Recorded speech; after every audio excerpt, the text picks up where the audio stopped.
Welcome everybody, good afternoon. My name is Lise from MDBC and I'm the Communications Executive. I would like to welcome you here after a long-awaited MISA Day award program, a day program. After long preparation, we're finally here to hear the final pitches.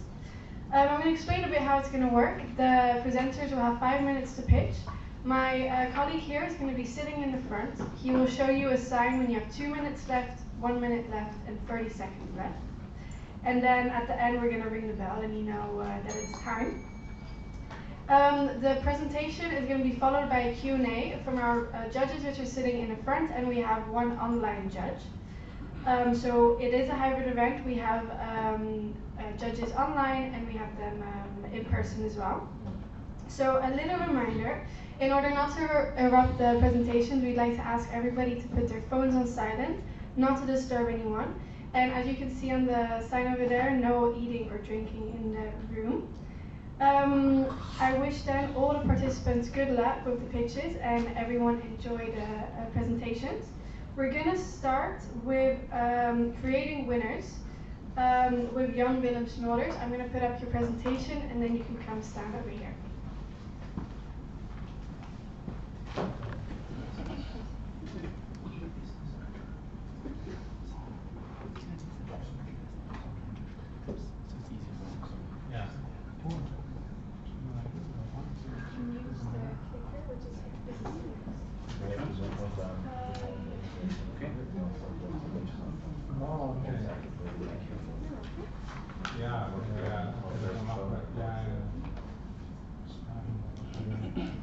Hi everyone, my name is Jan Willem Snolders. I'm from Creating Winners, and I have an amazing amount of slides, 25 to deal with in 5 minutes. That means 20 seconds per slide.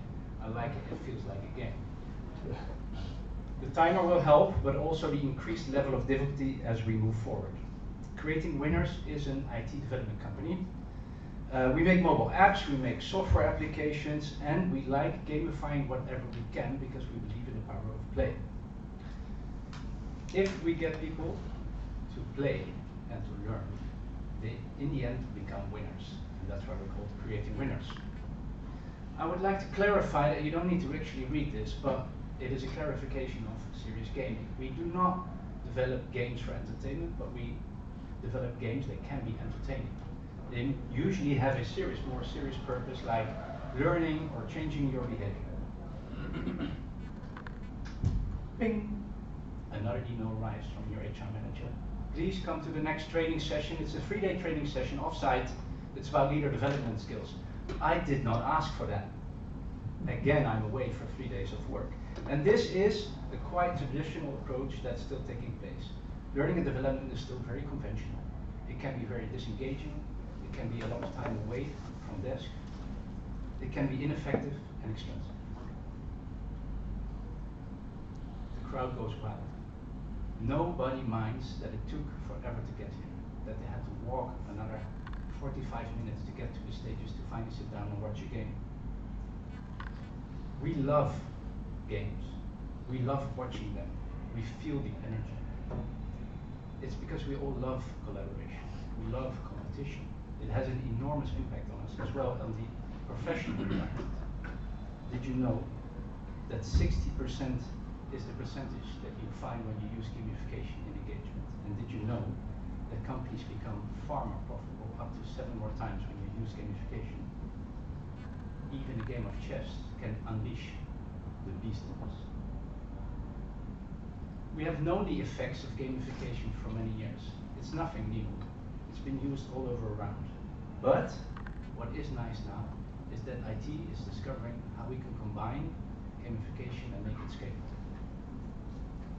The power of play is by far the strongest universal and measurable force to create focus and energy, to improve cooperation, to increase bonding between people, to adapt to new technology or processes, to take people to a higher level, and to bring fun into the organization.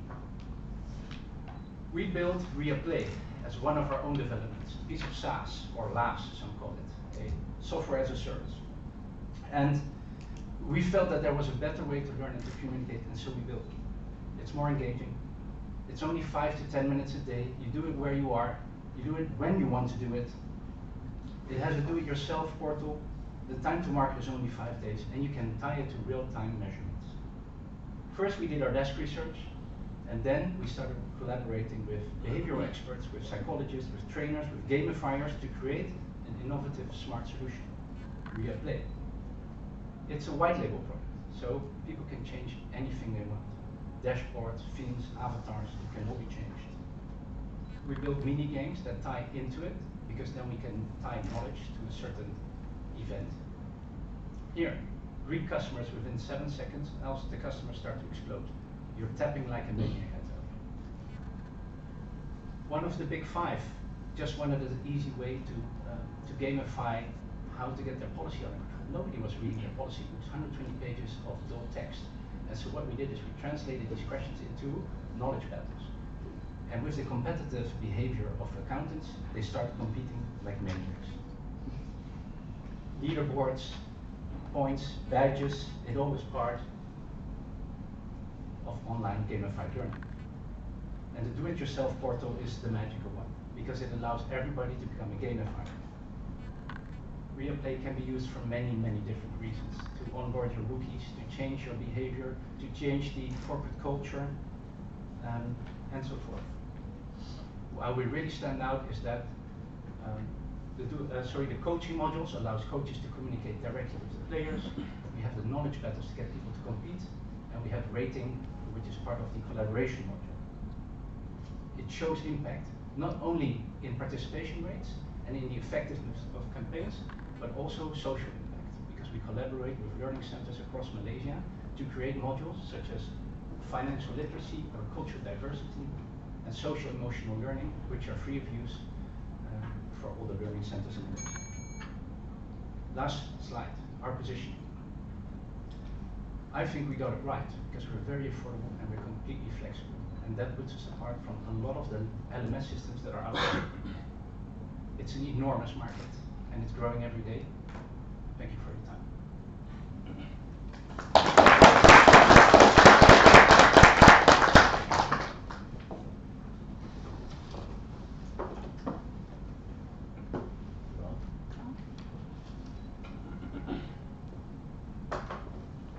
Okay, so I think we go to the online judge first, right? For the first question.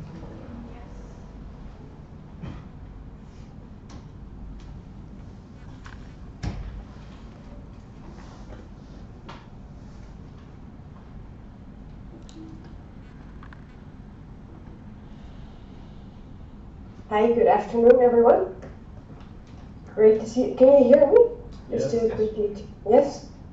I was just wondering what makes your company different in this world of gamification than others, and what is your position towards the Netherlands as well? Well, the position towards the Netherlands is that our holding is based in the Netherlands, so we have 2 working entities, one in the Netherlands and one in Malaysia. And then what makes us different than all these systems that are out there? Typically you see two gamification creators online. One is the traditional L&D industry that has LMS systems that are adding basic gamification techniques, like very simple points and badges. You see that everywhere now. I must say there are a lot of really great LMS systems out there, but in terms of gamification it doesn't go much further than points and badges and leaderboards. And then we have the customized solutions, which are also fantastic. I mean, you have great IT companies out there making creations to learn maths to kids in Nairobi and stuff like that. But the time to market and investment is enormous. And so we created a platform that's in the middle, where the time to market is short and everybody can create their own gamified trails. Thank you. Thanks, Jan for the pitch. My name is Michiel. I'm from the Netherlands Embassy. I was wondering if you could explain a bit more on the impact that you have here in Malaysia, because you mentioned the learning centers, and how are Malaysians involved, Malaysian students involved in your products, and how do they benefit from the products that you make? Okay, thank you for the question. Well, we are a B2B application, so we typically work with content providers that then insert their knowledge and then start offering it to their clients or whoever they're working with. So our focus here is that our development team is based in Malaysia, and most of our clients are in Asia. We are Asia focused, secondary, the Netherlands focused. The second impact I was showing you is that it started with Ideas Academy. It's a refugee school we set up here in Malaysia.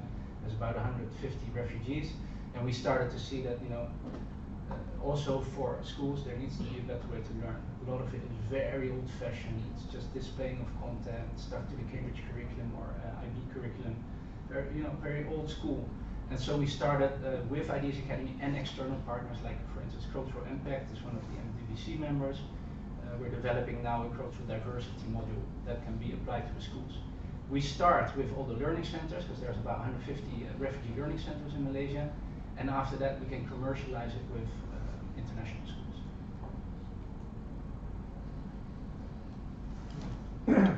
Yeah, thanks for the presentation, very interesting.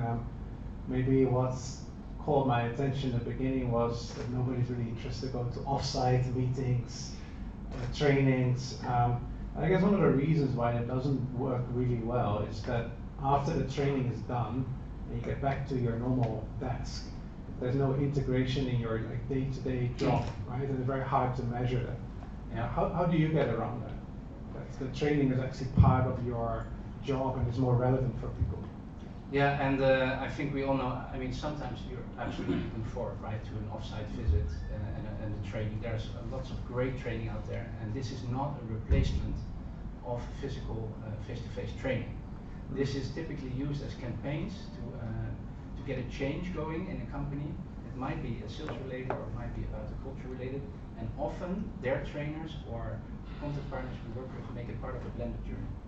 So where you have now 3 days of training to learn something about leadership, it could be reduced to 1 day of leadership training, where you have a lot of face-to-face interaction. It then continues with implementation on the mobile app, where you get a chance to implement whatever you've learned straight away during that day. So I think one of the big differences is that with mobile learning, you can learn something for 10 or maybe even 5 minutes a day, and you can immediately apply it in your working day. The mobile app, if you then tie a coach to it, or you allow people to chat or have moments after that, you immediately get discussion points going, and the impact is extremely high. How's your feedback so far with the L&D managers and HR? Is it difficult to work with them, or easy? What's your sales cycle like? Okay, so from a point of view where they feel threatened, because that could be a view, we immediately explain that this is not a replacement, just like I did. And we make them the content partner of part of the journey. So we teach them how to create learning journeys, and it becomes for them an extension to what they're doing internally. So typically in the beginning, with all new software, there's resistance. People don't like learning new stuff, especially with the amount of options that we have. So we help them go through the first few campaigns, and as they get used to it, start loving it and create more and more campaigns and trails. So what's your sales cycle? Like how fast do you sell something? It's still 3 to 9 months. I mean, we've had quick ones, a lot of quick ones, but some of them are still quite lengthy. Thank you. Thank you.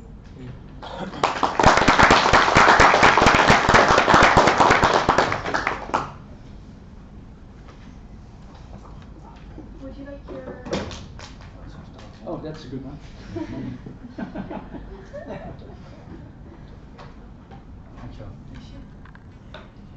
Alright, thank you very much. Now we're going to move on to Hoogendoorn Growth Management. Wiert Vonk unfortunately cannot be there because he's in a remote area, but he has recorded a video. It is 8 minutes, so it's also been done for questions as he's not able to answer questions. So I'm going to be putting the video online and you guys can watch it.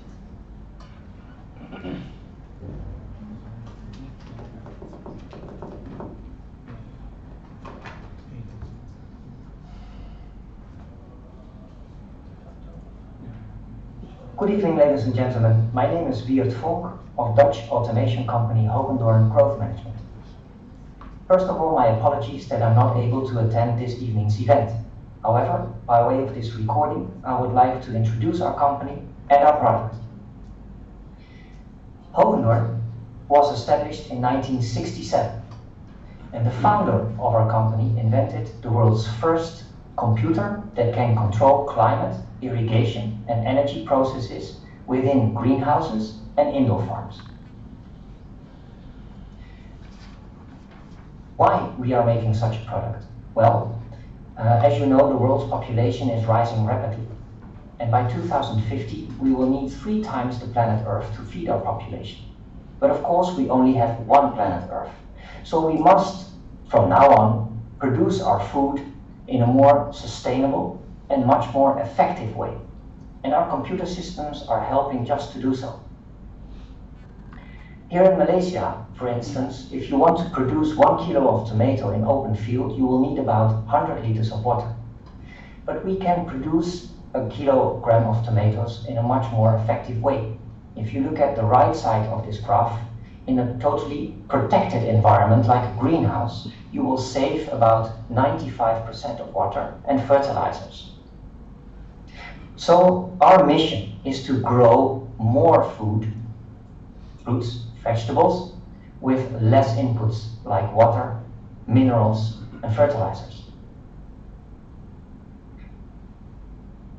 To grow more with less inputs, with less resources, you will need sensor systems and computer systems that can give, for instance, water, just the exact amount of water to the plants, and create an optimal growing environment inside a protected environment like a greenhouse for plants to grow. Not too less water, not too much water, just the right amount. Only a computer system can do that. So I would like to show you a short movie that explains the working of our system. Meet IVO, the smartest way to analyze and control your growing environment. No matter a greenhouse or indoor farm, one or multiple locations, you are always connected to your crops. The beating heart of the system is the main control unit, taking care of climate, water, energy, and data management. It's connected to all sensors, hardware, smart cameras, and robotics inside your growing environment. This data is analyzed real time and can be combined with external resources such as weather data and letsgrow.com. IVO gives you insights on how your crops are performing, but can also act as a growth coach, give advice, or you can choose to let the system operate autonomously. IVO is connected to a secured cloud environment, so all data is stored online safely. Backups make sure you will never lose valuable information, and you are always running the latest software. The system is very easy to operate, using a comfortable dual-screen setup, or controlled and monitored remotely on a mobile device of your preference. IVO is secure. Hordijk, ISO 27001, and ISO 9001 certified. It uses growth strategies and enables intelligent and data-driven growing. Due to its crop-specific approach, it always gets the most out of your crops while using as less resources as possible. Ready, set, grow. The reason that I am based in Malaysia and that our company is based in Malaysia is that we would like to stimulate also growers here locally to grow in a more efficient way, focusing on optimal plant growth. And when you focus on optimal plant growth, safeguarding the balance of a plant, the energy balance, the water balance, and a similar balance, you will see that you can grow more with less resources. So an example of what a computer system does is that at nighttime, when a plant is more inactive due to absence of radiation, for instance, that we will stimulate the plant to grow in a more effective way by supplying enough sunlight, by assimilation lighting, that is unnatural light. Or at daytime, when there is too much sunlight, the plant can feel in stress. So then the computer system will notice that by camera system or by temperature and humidity sensors. So we are applying a screen or ventilation in order to let the plant feel more comfortable so that it will grow more optimally. Like I said, we are applying in our systems sensors. And sensor data and measurements are vital for growing in an optimal way. So we have a lot of sensors that can measure very basic parameters like temperature and humidity, but we can also visualize plant stress, and we can also visualize, for instance, the status of growth, how much plant is growing by applying smart cameras. And we now can even grow almost autonomously, that with a few parameters, the grower will have to enter into the system. The computer almost decides everything without human interference. Totally autonomously, like an autonomous car. And the driver will only has to control the car, to monitor what the car is doing. The same with our systems. So we do not only focus on what has happened, we more focus on what is the best that could happen. We focus on optimization with the goal of growing more effectively with less resources. For growers here in Malaysia, we applied and we developed a web application by which they can learn more about our system software and hardware. And also we can learn them to grow in a more sustainable and effective way by giving webinars, for instance, to growers here. These are two project examples in Malaysia. This is a greenhouse in Cameron Highlands in which the air and water is totally reused. And this is an example of sustainable plant growing here in Malaysia. Also, we apply our systems here in the lowlands. This is a leafy vegetable greenhouse, an example of a grower that wants to grow totally pesticide-free. So more and more healthy food is coming to the market and into the supermarket by way and by applying more technology like ours. So I would like to wish you a very great evening further. I hope I have shared enough information. You can always contact me for more information. Thank you very much.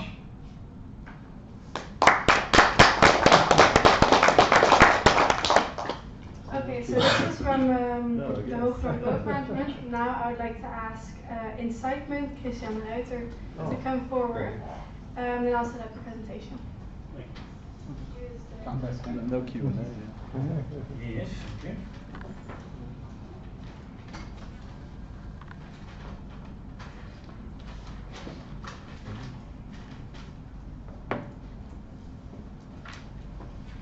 Hello everyone, my name is Christian Ruiter. I am a Director and Chief Marketing Officer for Incitement, and I am very honored and excited to be here today to share more about our work in sustainability and community. I would like to thank Malaysian Dutch Business Council for providing a great platform to connect with like-minded social entrepreneurs, for hosting this event, and for shortlisting us in this category. And I would also like to extend my congratulations to our fellow shortlisted candidates and wish you the very best of luck. And please know that I commend your work in sustainability and that I can speak for everyone in our team when I say that Incitement has always dreamt of a world where every company puts the same effort into sustainable business practices as you do. Because this is exactly the vision that Incitement was founded on. To see a world where every business has sustainability at the very core of its corporate strategy.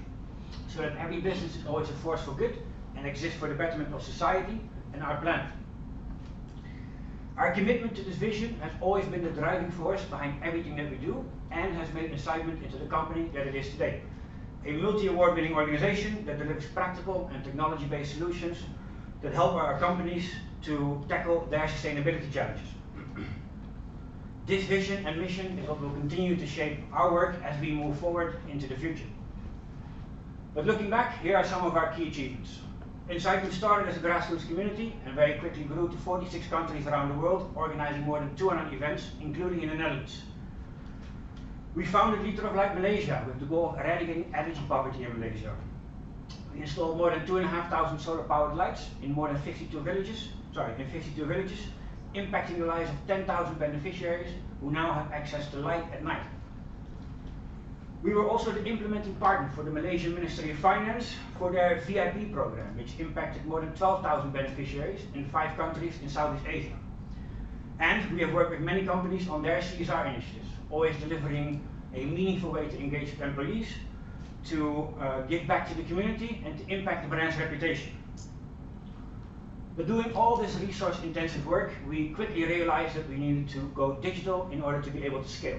So we built our online platform, Incitement, which is a platform that helps charities to raise funds, connect with donors and companies, recruit volunteers, manage projects, post updates and report impact, and many more helpful tools that enable them to focus on what they do best, which is to create the grassroots work to create a real social impact. Through this platform, we have also helped HSBC Malaysia to launch the first ESG featured credit card.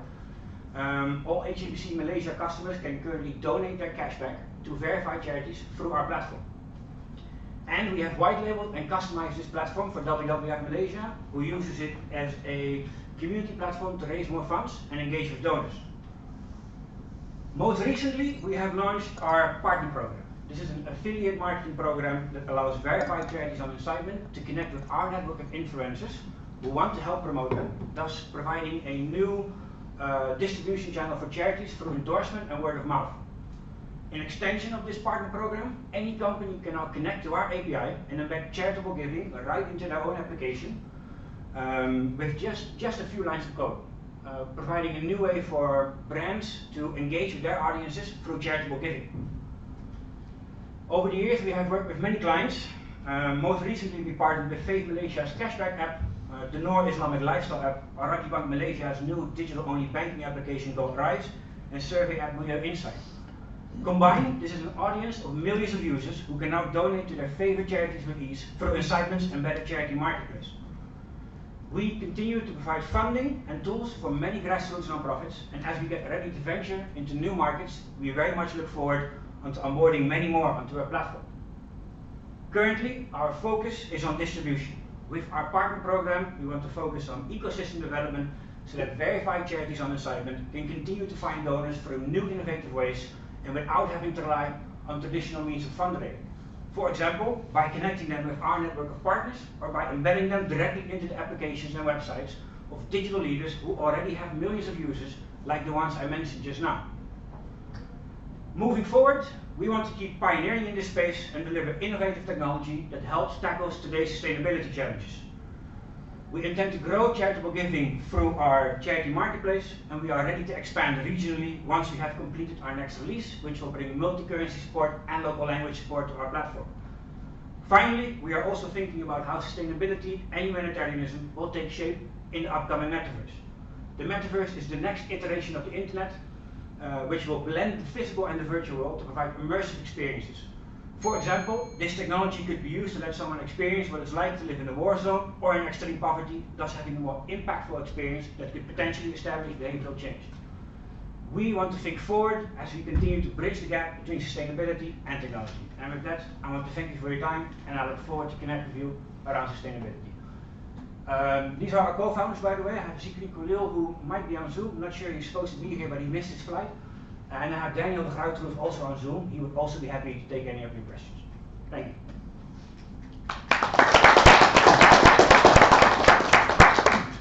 Daniel is in Zoom. Daniel's in Zoom? Okay. Great. Thanks, Jesse. I think we first move to Lise again for questions sure. from the online. Yeah. Great, thank you very much for this very insightful presentation. Also great to see how your innovation, which started more socially than worked towards a digital platform. I can imagine that business models have changed over time as well. And I was wondering about how your business model now works and what your thoughts are towards the future? Yeah, so we have spent a lot of time building our online platform, which allows charities to raise funds that connects them with donors. But this is mostly a business-to-consumer strategy, so we rely on donations from the public. But we've been working on technology that can actually connect all these charities to the corporate world. So by making it very easy for corporates to embed charitable giving into their own website or application, and as such engage with their audiences through charitable giving. So this is our main focus moving forward. I wouldn't say that this is necessarily something that we have felt the need to change into. This has just naturally evolved over time, because we have always worked with corporates and in sustainability, and yeah, for us, we want to make it very easy for corporates to embed charitable giving. So I hope that answers your question. Please let me know if it doesn't. If I may add to that, I would like to add that over the past couple of years, we've gone through this government-imposed lockdowns all over the world, and whereas SMEs, whether it's a charity or any other for-profit organization, was able to go onto Facebook and Google and these types of big tech platforms to reach audiences, advertising costs simply quadrupled or even fivefolded. It's no longer a sustainable business model in itself. It needs to be supplemented, and new distribution models have to be created.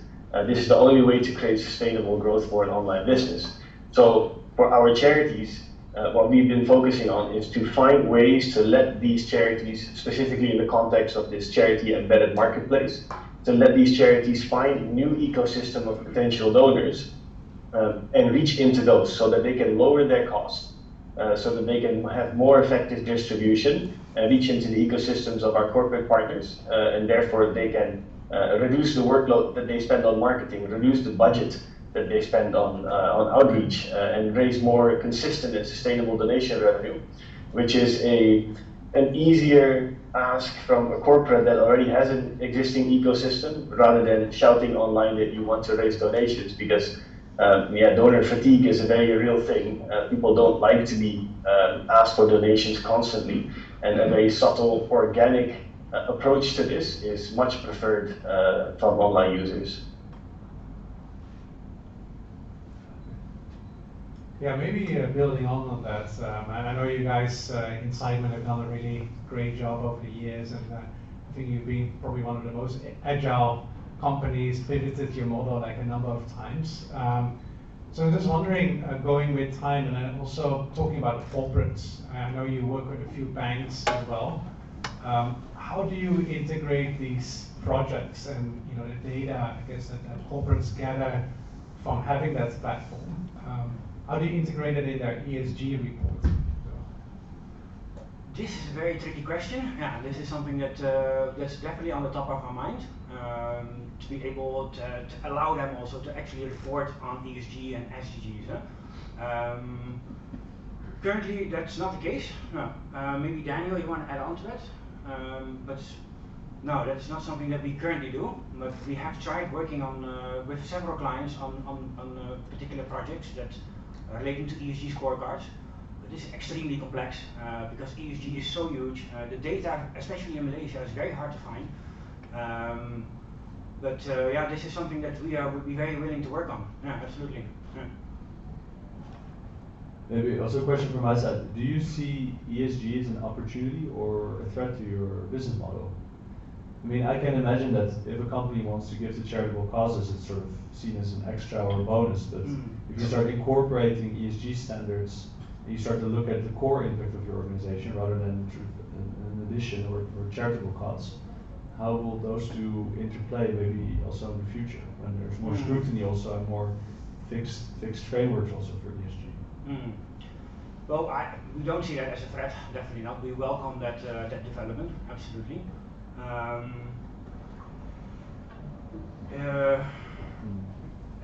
sorry, could you repeat the question? Yeah. No, also looking to the future, if you think that the CSR platform model is sustainable also in a world that's moving towards stricter frameworks and really has ESG at the core of corporate operations. Yeah, I think so. Like, and I think we make a distinction also between there's corporate sustainability, which relates to ESG, and then you also have corporate social responsibility, which is more of the PR side of things, right? So I think both can go hand in hand together. It's not like one has to go without the other. But as we see the trend of ESG evolving and more companies make that at the heart of their corporate strategy, yeah, we only see opportunity there in that sense to bring charitable giving into that. And not only charitable giving, also actual corporate sustainability, meaning in the sense of business optimization, automation, and basically also going back to what sustainability originally means, which is business continuation. Yeah. So, yeah, we welcome that, absolutely. Yeah.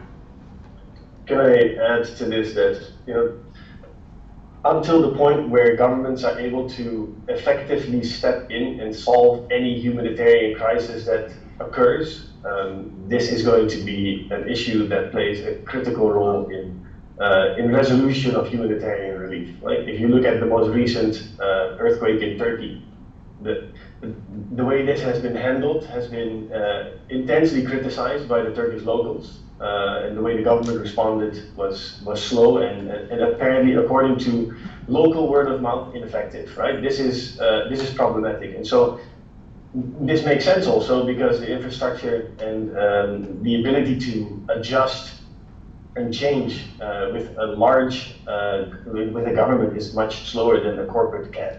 And so the ability to jump into recent events. I think it's something that will likely never go away. I think an ESG framework will only complement this and perhaps increase the ability of those who adopt frameworks like this and work with them to jump in on this.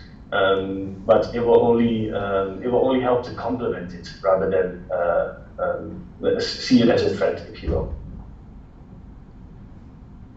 I think we've run out of time. Thank you. Okay, thank you very much.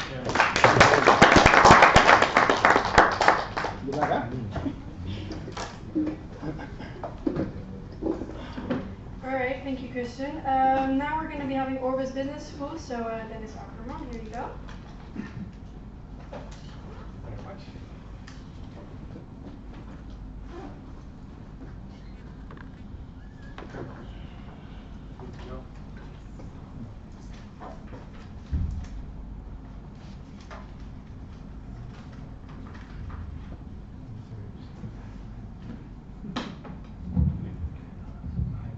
Last but not least, Orbis Business School. I hope you're all still fresh for the last session of today. Thanks everyone, including NLinBusiness for this platform, and of course the judges to nominate us in the shortlisted candidates. My name is Dennis Ackerman. I'm the founder and director of Orbis Business School. And I'd like to start off with two questions to all of you. First question I want to ask you is, who wants the very best for your own family? Raise your hand if you do. Wow, that's great. Second question, who wants to take good care of your house? Raise your hand if you do. Even more, wow. Okay, if you replace house with planet and family with people, then we have the essence of sustainability. So why would we treat our planet and our people any way different than we treat our own family in the house? And as leaders, why would we treat our business, our customers, our employees, any other stakeholder any different than we treat our own family and house? So, to me, this all starts with mindset. Sustainability is a mindset shift that affects the entire organization, starting with the leaders. And we are all leaders in our own roles. At Orbis, we are convinced that sustainability equals profitability. It's people, planet, and profit. We can have it all. According to a PwC study back in 2020, 73% of Malaysian companies listed the United Nations Sustainable Development Goals in their published reports. But only 20% listed actually these Sustainable Development Goals in their strategy. And we see this pattern in other countries as well. Well, Sunway is not one of them, obviously. When I came here this morning, I saw the SDGs all over, but it's only 20%. That's quite a low percentage. So at Orbis, our leadership development program will turn these UN sustainability goals into concrete action without losing focus on profits. And we do this by providing the awareness, training, and confidence for leaders to make that change, and create a bigger impact for society, environment, and also your bottom line. And in our development model, I show here a simplified version of it. It's also an assessment tool that we have developed within Orbis. We identified 4 levels of sustainability maturity. The first level is, no need lah, not necessary. That's the leader's mindset shift. What you will get is, obviously, a non-sustainable organization. Nothing will happen, right? The second level we have is, we have to, we are forced to. At best you will get followers, and at worst you get greenwashing, right? The third level we identify is, we will be sustainable. Hey, that's where we have a bit more commitment. And the top level of the model is, we are sustainable, we believe in a better world. And these companies have true competitive advantage, because they will make it happen. These are the true visionaries and ahead of the pack.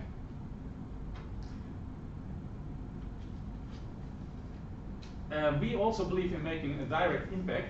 So here's a testimonial from Kees de Walle, who was pivoting the program with us. And he's going to tell you how Orbis has benefited him in this journey. Thank you.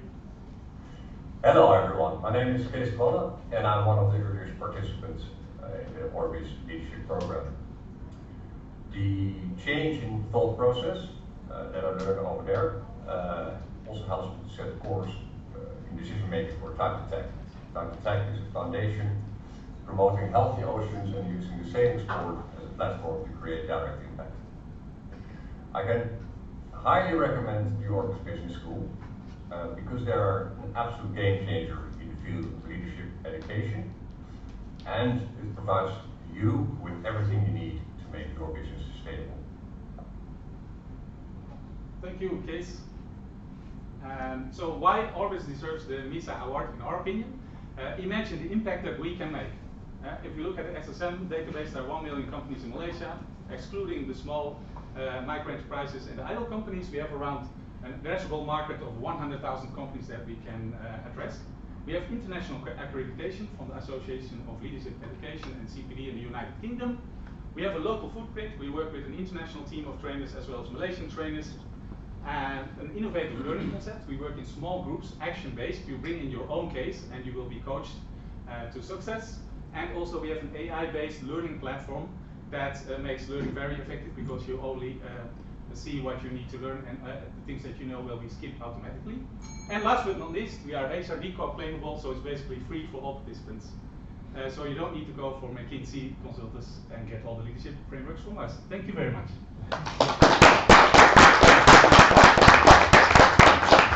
So now introduce Wing Ho. He's our sustainability leadership trainer to answer the questions together with me. Do we go online first again? Thank you very much for your presentation. I was just wondering, because it's quite also very entrepreneurial to start such a business model, especially in how the competitive ecosystem of business schools is already active all over the world. And I was wondering how the business model works and how it is very different than the other business schools. Although you did explain it a little bit, I'm really curious to hear how this is going to change and how you're going to make this business world work in such a fierce competitive world. Yes, thank you. Very good question. We also talked about how we can differentiate ourselves, and our differentiation is really in our focus on transformation. So the change management part of sustainability is, in our opinion, underserved in the market. That's one. Secondly, we are not an academic business school. We are focusing on corporate education. And actually, I don't want to use the word education. I see it as a holistic approach where we can have knowledge transfer, but also consulting, coaching, and it doesn't stop with just giving the information and the curriculum. So that's why we keep the group small, and we are a boutique business school with high impact and small group interactions. Thank you. Yeah, nice presentation. Oh, President.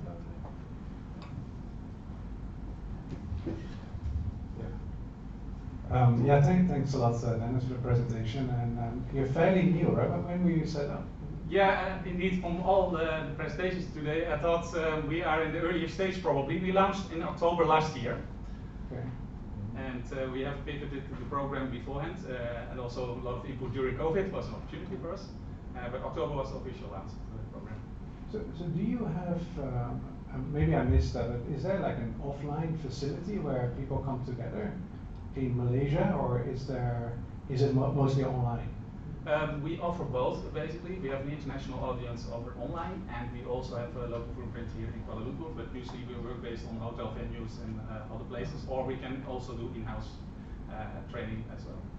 Yeah, and then sorry, the last question is on the trainers, actually, because I think in any course, right, it really depends on the trainers, how well they deliver, the knowledge on the field. So yeah, maybe since you're standing there already, maybe you could tell a little bit more on how you differentiate yourself from other SDG type of programs in Malaysia or globally.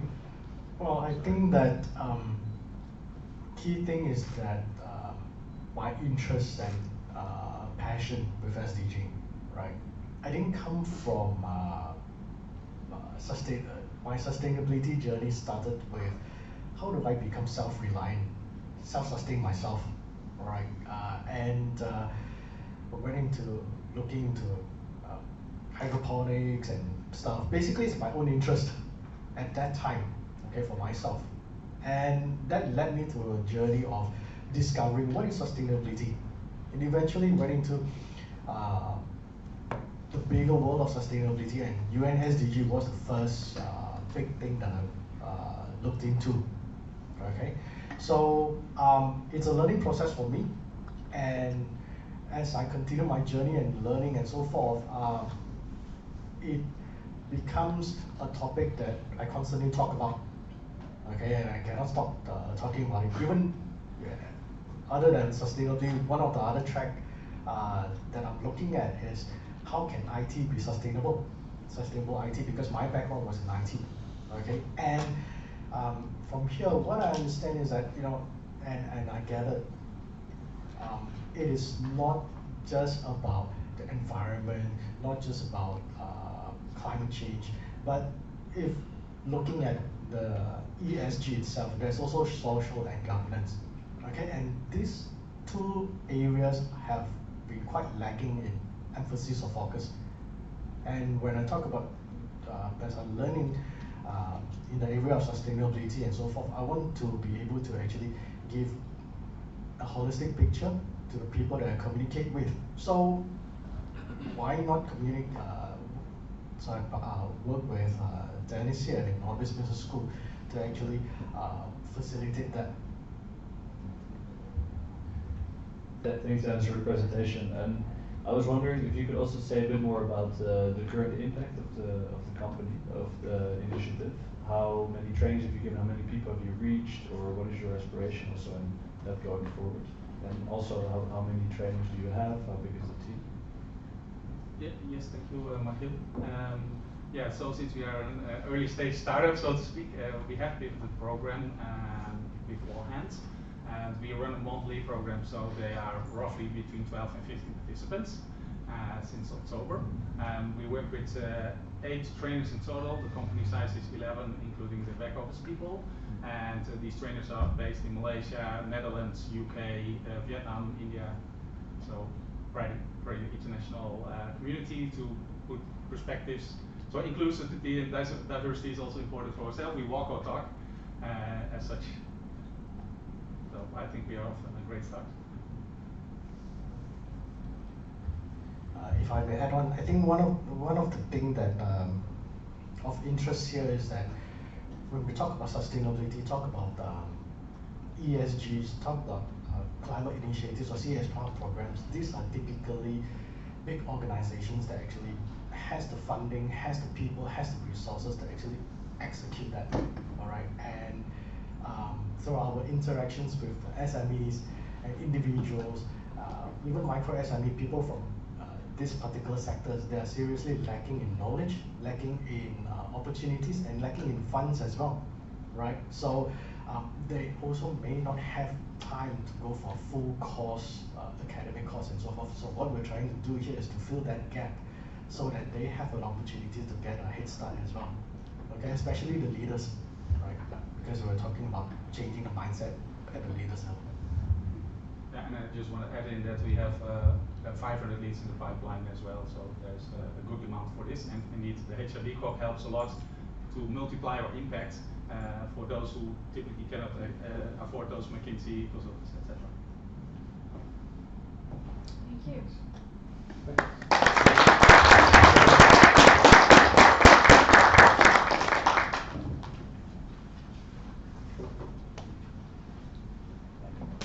Alright, so thank you everybody so much. Thank you to the presenters.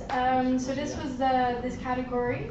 We'd now like to kindly ask you to go to the gallery where we're going to have a closing and a networking arrangement where you can enjoy some snacks and some drinks. A round of applause for Leeuwen. Yeah. Of course.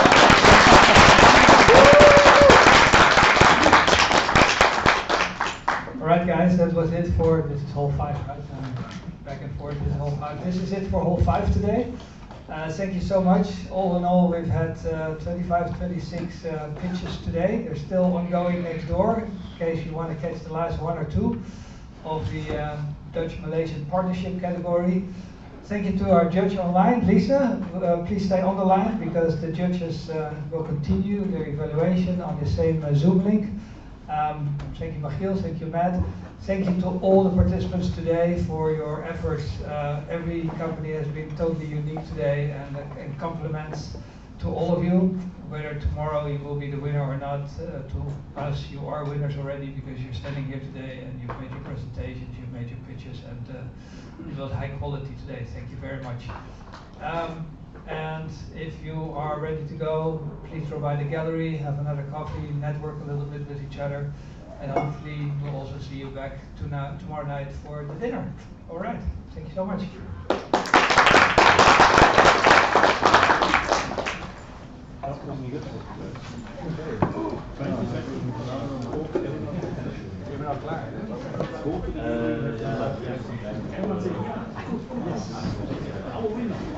Succes, dankjewel.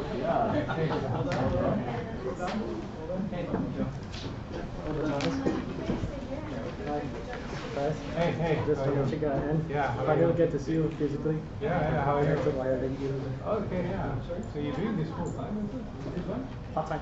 You're doing it part time? Yeah, it is.